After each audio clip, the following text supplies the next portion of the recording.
A very good afternoon to you and welcome to Good Afternoon Ghana from our studios here at Rich in Accra. If you are more in my studio, we are live on DSTV channel 277. And this afternoon we are looking at the district assembly elections. Why do we keep recording low number of women who are participating in the election? We'll tell you more after this quick 10.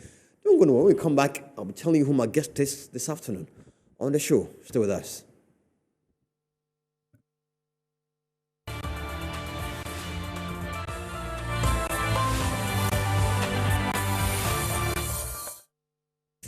And welcome back. Thank you so much for staying with us here on Good Afternoon Ghana. We'll take a look at issues surrounding the district assembly election that was supposed to take place on the 19th of December this month, a few days away from that. But what exactly they saw here? Women patronage when it comes to the elections. Here is a story put together by my colleague Zoe Anitode on 48 women who are seeking took charge as assemblywomen. Take a look at this.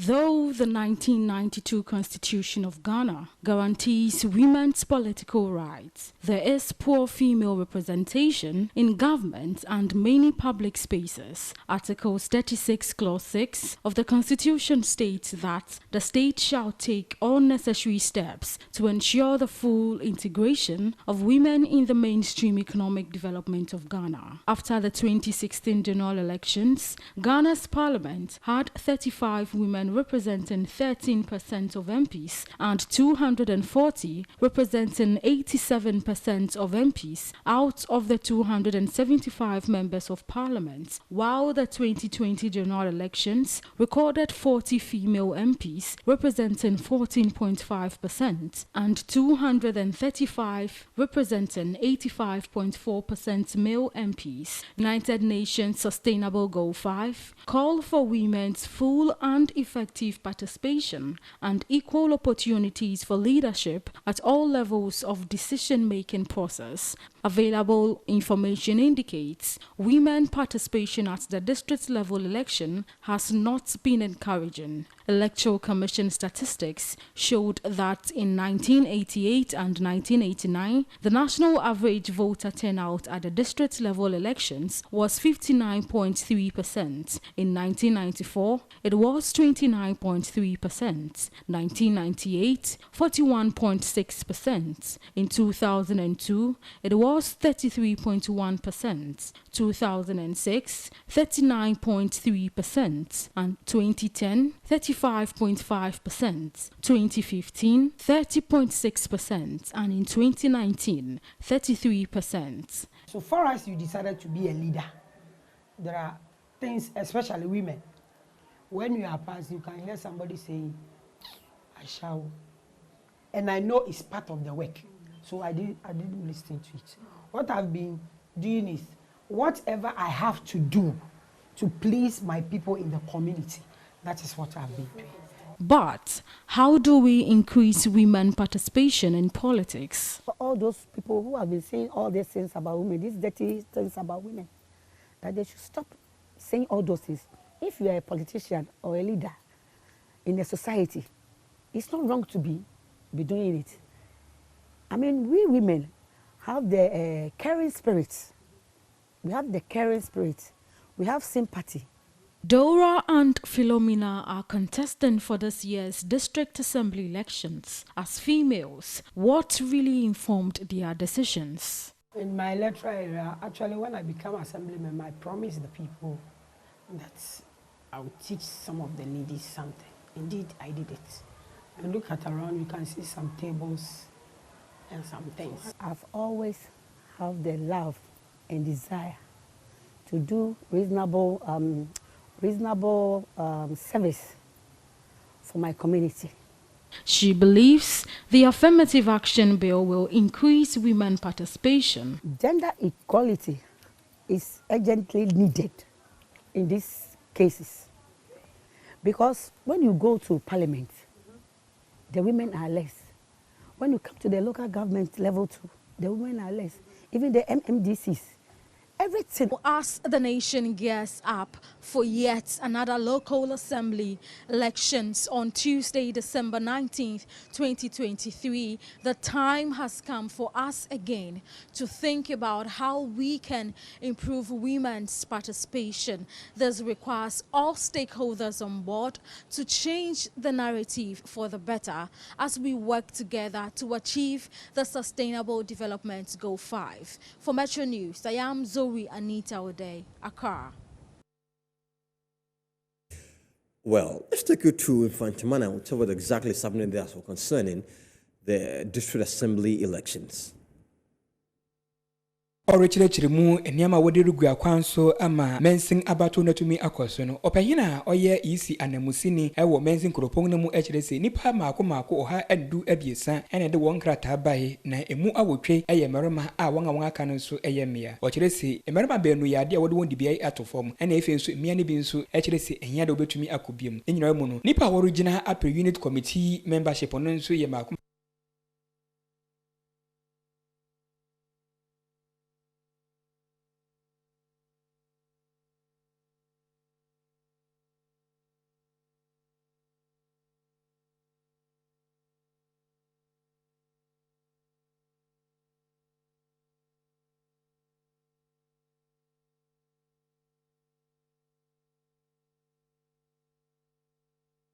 And just like saw on your screen, Lanyo there also competing for the Takla assembly election. Let me bring you some more videos from that particular area, Takla assembly elections. Take a look at this.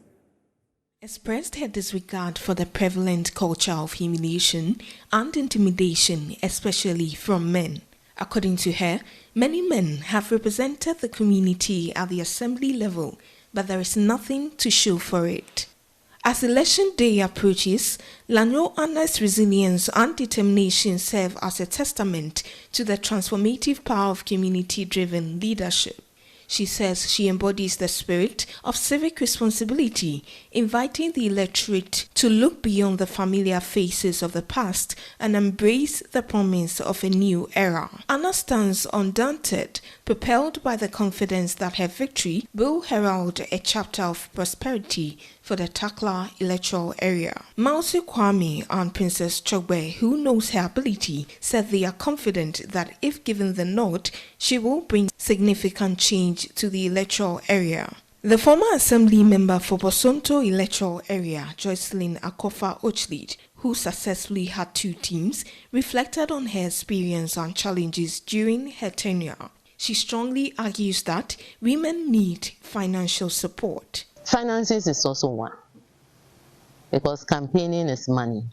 If you don't have money, you can't have your foot soldiers working. You must feed them. When they work somewhere, sometimes they need transportation. Do you understand?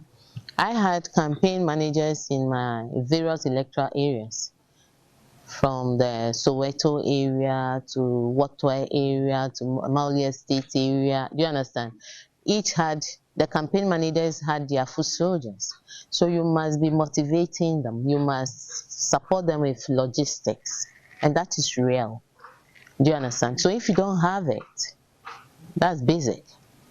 You need sponsorship.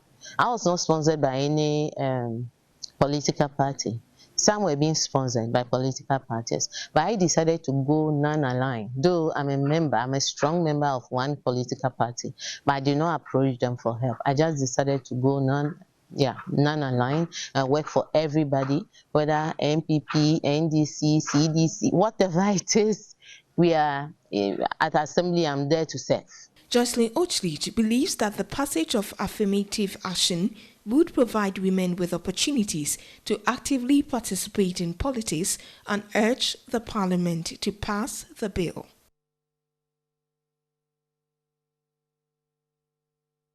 And so still bringing more videos from across the country. We know that the 19th of December is when we'll be having elections for district assembly members. Let's go to the voter region and bring you what is happening there as well. Christine Chiplonu is a prominent figure in the local education sector for years. Her decision to enter the political arena is driven by a commitment to extend her impact beyond the classroom. She envisions a more inclusive and thriving community where the voices of both the youth and women are heard. In her previous bid, she faced stiff competition and unfortunately fell short with a margin of 36 votes. Reflecting on the outcome, she acknowledges the challenges but remains undeterred. According to Chiplonu, the defeat was not a signal to step back, but an opportunity to learn and grow. She emphasized a different approach, one grounded in her dedication to community service, education, and a genuine commitment to fostering positive change. This one, I want the voice of the women to be held, and then the youth. I want to empower women and then the youth, because they are the bedrock of the nation. Christine Chiplonu believes that her unique perspective as an educator equips her with the skills needed to address the diverse needs of the community effectively. Educating the youth. Since I am a teacher, I think our education in the electoral area is falling down. So I have strategies to fall on the NGOs to help us so that we can talk to our little ones so that they take teaching, learning very seriously, or education very seriously. Gloria Agbeko and Lawrence Atoko Ajete, who have known her and worked with her, believes she can change the fortunes of the electoral area if she's given the nod. I know Madam Christine Chikoronu for quite a long time and from childhood. I know what she can do. If she is being handed over the mantle to being an assemblywoman, I know there will be a massive change. It is my wish that the forthcoming assembly member election, I'll be very happy if we will vote for a woman, because she's among the three, there are about 5. She is the only woman among them. The only female member in the Keta Municipal Assembly who is the representative of Jelukope Afegu electoral area, Ruby Adopo, is worried about intimidation by her male colleagues. If God willing I return, I know maybe things will change. And I expected that as a female elected in assembly, whatever it is, anything that will come to assembly, at least they have to involve me. But sometimes I didn't hear some of them. But later on, before, I will see that there are certain things going on. And after taking around the country and being what exactly is happening concerning the district assembly elections, let's now go on the phone lines and have a conversation with our guest for this afternoon. He joins us on Zoom. Sharif Ama is National Project Coordinator for PMI Well. Sharif, good afternoon. Welcome to Good Afternoon, Ghana. Sharif, can you hear me? Right, and it is frozen a little bit. We'll try and go back to Sharif and have a conversation with him. You know, technology always comes in like that. And so Sharif is joining us here to have a conversation on the limited number of women who are participating in the district assembly elections. And Sharif Ama is a national coordinator for partnership for municipal innovation women in local leadership. Sharif. Good afternoon. Welcome to Good Afternoon, Ghana. Thank you very much. Great to have you here this afternoon. Now, tell me, I know by now you might have done some research and know the numbers of women who might be participating in the upcoming elections. We are worried that the number isn't encouraging enough. Is this same from your end? Thank you very much. The number keeps dwindling, and I must say that we have done some training. We had about 324 women that we have trained, and not all of them that we are working with. There are some that are also filed. I must say that some of the women that we trained couldn't stand, opted to stay away from the elections. So as at now, we don't have the real picture of all the women, the total number of women who are contesting. But I must say that over the years, the numbers keep dwindling. What we have done is to look at how we can equip those few that we have worked with to make sure that they put in a very good message across, and also to contest in the upcoming election. So far, we have about 324 women that we are currently working with on the project. But what exactly do you think are some of the causes or reasons why these women mostly shy away from such political elections? Thank you very much. One thing that I would say is our research points to socio-cultural variables. If I talk about socio-cultural variables, our society is basically patriarchal, I must say.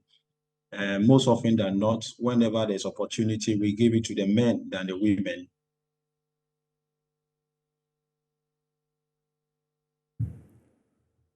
Right, and the network I can say has gone bad again. But yes, Sharif Ama was telling There us is high number of these women are facing. Sharif, I lost you. I lost Yeah. you on that submission from the first part of it. Kindly reiterate that. Great. What I was referring to, I was saying that there's a lot of intimidation against the women. Social cultural variables has always been a huge barrier against our women. In our society, most often than not, women tend to be sidelined in favor of men. It's a challenge. The women sometimes also lack what I would say the confidence, but not that they lack the confidence, but because they are intimidated. They are called names anytime a woman wants to step forward and then put herself up for an election or take up a leadership position. Sometimes you are called arrogant and some unprintable words that we can use on your platform. It also requires a lot of resources, financial resources to organize, to print your posters and then campaign and what have you. And sometimes, or most often than not, the women are disadvantaged in this position. These are some of the challenges that they face. But how then do we encourage these women to go for the battle and also if hopefully win? How do you do that? We have started with some of them. In fact, there are some that came from the rural areas, and some of the disabled women as well are on our platform. It requires a lot of training and capacity building. It also requires advocacy, telling and then educating the masses or the community, and then as well as engaging with the chiefs and opinion leaders that look, women have something positive to contribute to our national development. Don't forget all the things or most of the work that are done by the assemblies in terms of water, sanitation, health, education, and all that. These are things that affect women most than men. But when it comes to the decision-making table, it's the men that take the decision. So what we have done with this project is to encourage the women. Don't be intimidated by the name calling and what have you. We've also engaged a lot of faith-based organizations to give the women the platform that they require instead of total discrimination against the women. You'll be surprised when you go to the communities and engage with some of the people. They have no understanding whatsoever of what women can contribute or are bringing to the table. And they don't even understand the challenges that they face. So with some level of education and then interaction with some of the opinion leaders, there have been areas that we have been to where the chiefs have really taken up a position that, look, there is a need for us to bring our women on board. So that is also ongoing, Karen. I would have loved to ask a woman my next question, but since you're on and almost representing the women when it comes to this situation, I want to ask you, do you believe the statement that says women are their own enemies and the support from one another isn't really there, which could be another factor or reason why most of them will prefer to shy away from such issues? Yeah, that is true. You are right. But I don't buy that school of thought where it says that women are their own enemies. I don't believe that. Our research shows to the fact that if you say women are their own enemies, most often than not is the men who normally instigate other women to intimidate or call their fellow women names. So it's not necessarily women. There are a lot of women who are working. I mean, they are doing everything to support their kind, to support their own. It also requires a lot of education. Like I said, our society is purely patriarchal society. Our cultures and traditions and what have you tend to favor men more than the women. When you talk of resources, a man, for instance, can serve his house and then go into politics. Most women, when they have the resources, want to take care of the family first, and ensure that their child is in school. And some of these things also tend to work against them. So there are a lot of barriers that we have put in the way of the women that is preventing them or making them shy away from coming to. For instance, the media engagement that we had, for instance, when a woman go to a radio stations to be interviewed, she's asked for one of the questions that she's asked, who is going to take care of your family if you go out to campaign? But we don't often ask that of men when they come to the radio stations or the media space to be interviewed. And some of these things, we've had a lot of training on gender sensitive reportage. So some of these things also coming up, educating people and the media, and then ensuring that our women are given equal opportunity, just like the men, so they can compete. Sharif. Right, and still struggling to hear Sharif from wherever he is. Sharif, I'm told you are back, but then I also want to find out. Let's give you some statistics from the top to down. I mean, when it comes to Parliament, all the way through to the district level, women participation. How encouraging is this? The numbers, I must say, are not encouraging at all. Our current Parliament, for instance, we have 40 women out of the 275. 40 women. When you look at our population, the data available shows that about 52% of our population are women and only 48% are men. Now, when you take, for instance, our local or our decentralization system starts from the regional level. At the regional level, we have 16 regional ministers. Only 2 are women. There are 261 municipal chief executives or MMDCs in the country. There are only 39 women. Only 39 women, which is woefully inadequate. Same represent when it comes to the assembly members. For instance, assembly members, you have 9,117 assembly members in Ghana, both elected and appointed. When you put the 70% elected and the 30% appointees together, women constitute less than 10%. That is, in total, there are only 837 assembly women compared to 8,280 assembly men, both elected and appointed put together. 80%, 90% are, or 91% are men, and only 9% are women. From parliament, ministers, and what have you, the numbers doesn't really look good at all. But if you look at the numbers from now back to before, isn't it encouraging? At least, are we not getting there as Ghanaians and as people? Are we not beginning to understand that, like they say, what men can do, women can also do, at least better? Are we not getting there? Trend analysis over the years shows that the data is dwindling. It's not encouraging because most of the women are not coming forward to contest. And even those who are appointed, that is where sometimes we find it very, very disheartening. With the 70% that are elected, definitely you have to go through the process and get elected. But when it comes to the appointments, that is 30%, which is solely in the hands of the government and the leadership of the various assemblies at the local level. We believe that the numbers should be looked at. There are assemblies, when you go to certain assembly, there are only one woman elected and one appointee out of, for instance, 50 assembly members, which is just not encouraging.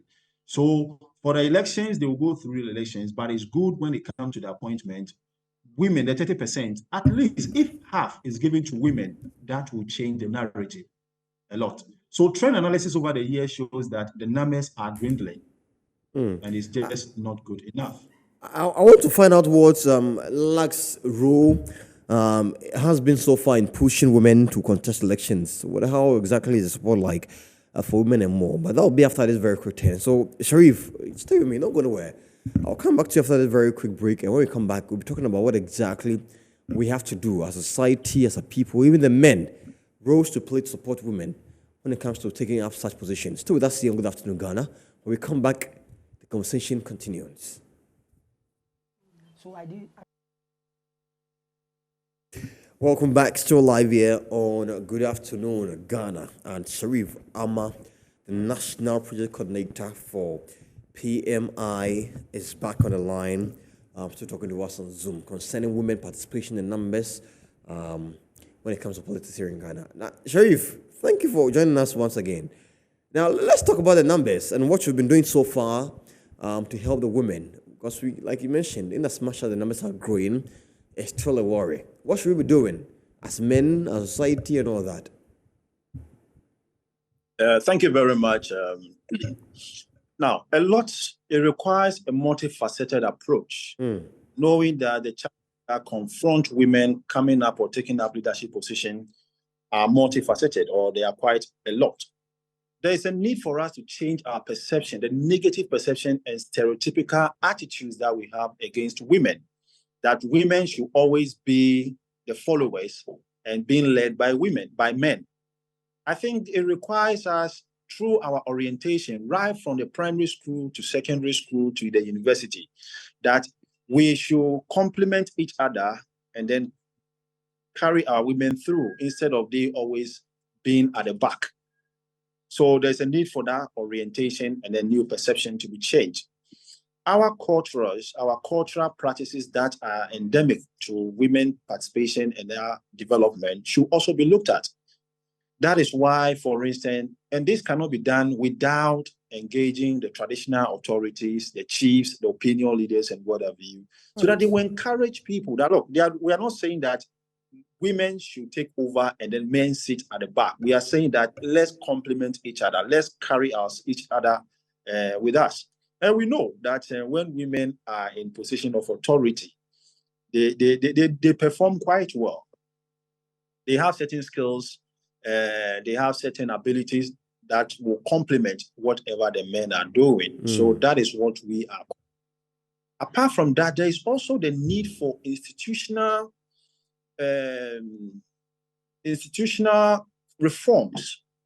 Let's say, for instance, the political parties, even though we know that the local level elections are non-partisan, I'm talking about policies that are implemented or formulated by the state. Most of our laws are gender neutral, and it doesn't really favor or work or help us. For instance, the affirmative action bill, if that is passed, that will also encourage most of these women taking that position or playing an active role in leadership position at the local level. The media, for instance, should also help. The media should set an agenda and ensure that some of these things are taken forward so that people will come to appreciate and understand how some of these things are done. Another important thing that we believe that should be done, that looking at the challenges and the barriers they face, there's a need for us to set up a fund or sort of a resource base that will help women who want to go into leadership position, to help them, to train them, build their skills, their confidence, their public speaking skills. All these things should be looked at. Abantu, for instance, is doing quite well in that regard, and there's a need for others to also come on board to support women right from the onset. We went to do some engagement in the in the Bono region, and we were very impressed with a school that has a policy. We know most of our secondary school, we have boys prefect and girls prefect. Over there, what they have done is they open it up for competition. If a girls win or a boy win, the boy is the head boy or a head girl, and which to us is very, very important. That should be emanated or be emulated by most of our schools, so that girls right from the onset will take leadership role as well. All right, Sharif, thank you so much. But before I wrap up with you quickly, tell me, as we go into this elections come the 19th of December, a few days away from now, what are you telling all women out there, especially those who are participating and contesting for the position? Thank you very much. What I'll say to all the women, there are more women in this country than men. Right. I don't believe that women are their own enemies. Women, come out in your numbers and go and vote. That's the most important thing. We are also asking the men. the district level election is the most important election in the country. But most often than not, we look at the national elections and ignore the local one. But the things that affect you at your local level is those ones that you are going to take a decision and make sure that you appoint or elect change agents who will be there to ensure that they mobilize the community with the support of their members to develop their electoral areas. So I'm encouraging each and every one, let's all participate in the upcoming local level elections. And if there are women within your electoral areas, please let's go out and support our women, because the very things that are done in the assembly affect our women more than the men. Voting for a woman, it means that you are voting for a development. So I'm calling on each and every woman who is contesting. We wish you all the very best. Keep working and keep doing the very things that we have taught you or you are working with. Ensure that you know what to do before, during, and then after the elections, so that we will come out with a very good number that both everybody within the local government space and Ghana will celebrate our women. Thank you very much. Sharif, let me play the devil's advocate before you go. You said that voting for a woman means voting for development. How, doesn't mean the men wouldn't do anything. I don't think that what I meant. We are saying that the numbers are not encouraging, right? And we know what women can do when you give them the opportunity. We've had a lot of men in the Home of Affairs. Let's change the and let's complement the work that the women are doing to ensure that our communities and our various electoral areas are lifted up. Thank you very much. That's what I meant. Thank you to you too. Sharif Amma is the National Project Coordinator for PMI Will, and he will share with us on Good Afternoon Ghana on Zoom, talking to us about what exactly it means when you vote for a woman. Like you mentioned, when you vote for a woman, then it means you voted for development. The 19th of December is the elections for the district assemblies. I'm wondering where you'll be voting for, or wherever you're voting for. We are only advocating that, like you mentioned, more women are given the opportunity. And Sharif Amma, who is with the PMI Will, he's not what exactly to do. He believes he vote for a woman in development. Thank you so much for watching. But before I go, let me say a very big good afternoon to Mr. and Mrs. Bafomoni. I'm told you are celebrating your 10th anniversary after getting married. 10th anniversary. That's a lot. Mr. and Mrs. Bafomoni. Congratulations to you. And also, another one here going to happy 60th birthday to Madam Helena Abena Enima in Cancer. Madam Helena Abena Enima in Cancer, a.k.a. Biggie of Toronto, Canada, from all your children, in-laws, and loved ones here in Ghana. Also, yes, the big man in the house here. When it comes to sports, we know where to find it. Phil John Courtey, the legendary Phil John Courtey, is celebrating his birthday today. A big one to him as well. Happy birthday to you, Phil John Courtey. And I believe some party might be happening here, but you're not invited wherever you're watching it from. Anyways, thank you so much for watching the show here on Good Afternoon Ghana. I saw to my producer Echo and Josiah, and yeah, I will be back on your screen soon. But for now, I am Bright. Now, up next is Intimate Review with the ladies and the gentlemen. Have a good afternoon and bye.